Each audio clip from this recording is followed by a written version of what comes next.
Friends, ఈరోజు మా ఇంట్లో వేడి వేడి పొంగల్, పెసరపప్పు సాంబార్. చూడండి ఎంత బాగుంది, వేడి వేడిగా నేను చేసిన సాంబార్.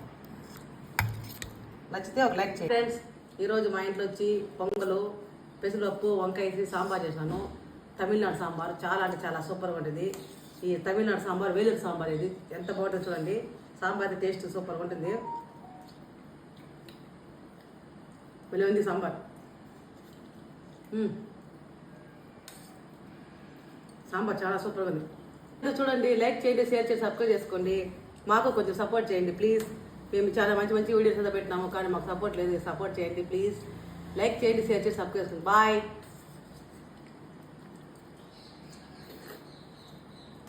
భలే ఉంది. Bye bye bye.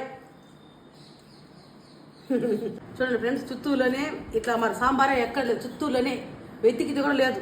ఇదేం సాంబార్, సింపుల్, ఏం లేదు, పెద్ద విషయం కాదు. పెసరపప్పు, వంకాయ, ఎర్రగడ్డ ఆకులు ఉంటుంది చూడు, పొడి పొడిగా, దాన్ని వేస్ట్ చేశాను. సాంబార్ అయితే సూపర్గా ఉంటుంది. అంటే చూస్తానే సాంబార్ 10 సార్లు తినేవచ్చు.